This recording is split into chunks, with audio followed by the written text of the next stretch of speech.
Muito obrigado, senador Jorge Cajuru, que preside essa sessão e, num gesto de coerência, anuncia já qual a decisão que toma em caso de que eu possa extrapolar os 5 minutos regimentais. E eu agradeço a Vossa Excelência pela gentileza, pelo gesto.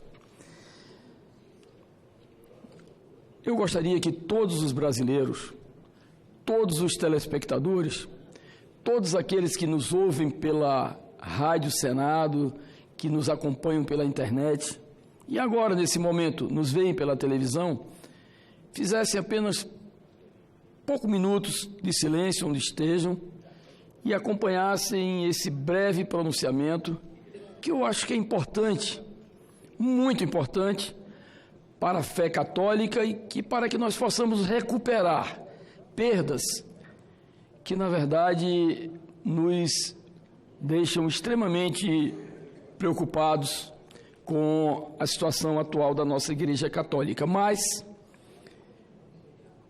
diz o texto, em uma matéria brilhante da revista Veja, da Adriana Dias Lopes, da jornalista Adriana Dias Lopes, que fez uma bela matéria sobre a canonização da Irmã Dulce, a qual estivemos em Roma no último domingo, em um grupo parlamentar católico, a convite do presidente Davi Alcolumbre, e lá, representando o Senado, juntamente com outros colegas senadores, nós participamos daquela bela festa, que é única para nós brasileiros até agora, com a primeira santa católica nascida no Brasil.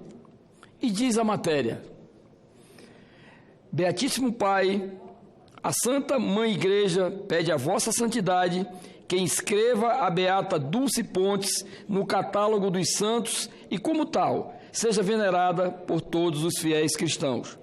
Com essa frase dita em latim, o cardeal italiano Ângelo Becciu, prefeito da Congregação para a Causa dos Santos, inaugurou no Vaticano, às 10h15 do domingo, dia 13, um momento histórico para o catolicismo brasileiro. A consagração do Anjo Bom da Bahia, o Anjo Bom da Bahia, que a fez ser compreendida pela Igreja, obedecendo os cânones católicos da Igreja, o título, por que não dizer, de santa. Aquela que, na verdade, em vida, dedicou praticamente os seus minutos preciosos dessa sua passagem terrena em causa dos mais pobres. E vejam, no Brasil, o recente movimento de migração religiosa, de encolhimento do catolicismo, está sendo acachapante. Nas periferias, sobretudo, os líderes pentecostais se aproveitaram da ausência do Estado e da Igreja Católica para atuar como guias espirituais e promotores do assistencialismo. O Brasil ainda é a maior nação católica do mundo, com 123 milhões de seguidores, mas mantida a tendência atual, em no máximo 30 anos, católicos e evangélicos poderão estar empatados em tamanho na população. Em 1970, 92% dos brasileiros eram católicos.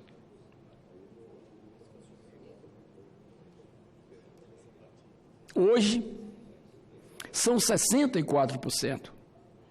Quem mais cresce são os evangélicos, que em quase 50 anos saltaram de 5% da população para 22%. O impacto dessa mudança é grande para a Igreja Católica, diz José Eustáquio Diniz, demógrafo da Escola Nacional de Ciências e Estatísticas do IBGE. A Rússia teve revolução e permaneceu a religião ortodoxa. Os Estados Unidos, mesmo com a guerra civil, se mantiveram protestantes. Entre os países grandes, mudanças desse tipo só ocorreram em consequências de guerras e revoluções.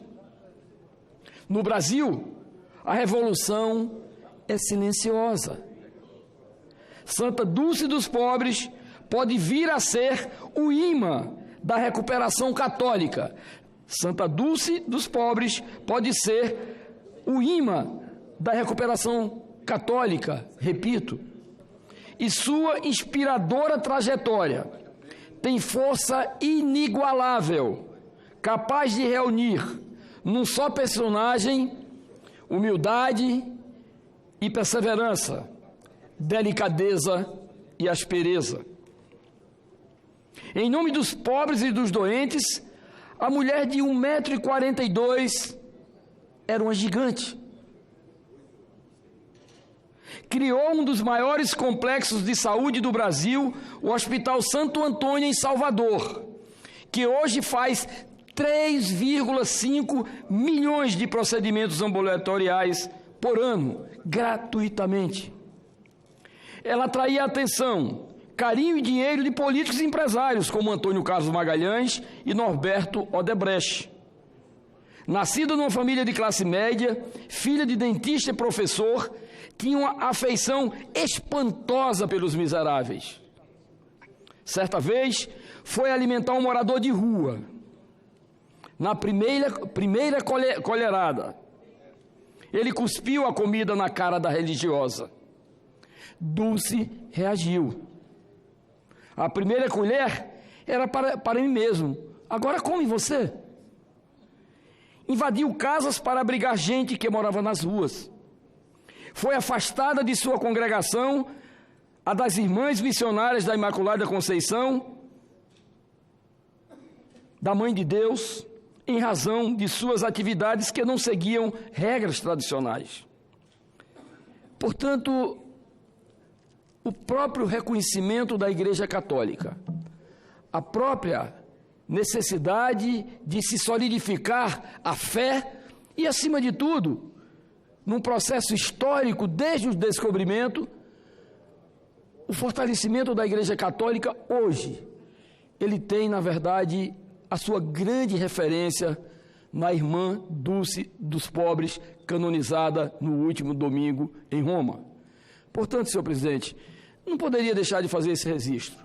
Nós, que somos católicos, apostólicos romanos, que nascemos no berço da religiosidade, nós entendemos que essa canonização, ela traz, acima de tudo, não apenas para os católicos praticantes, mas todos aqueles que, se sentindo muitas vezes abandonados pelas práticas hoje da igreja, pelo seu crescimento e, obviamente, das outras religiões, que também são religiões que cultuam um só Deus, mas que se dividem pela sua orientação religiosa.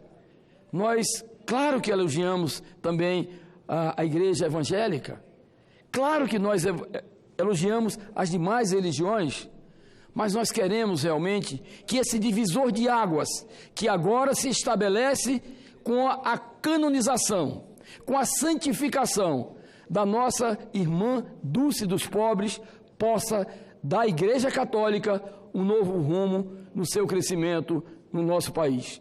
Muito obrigado, senhor presidente.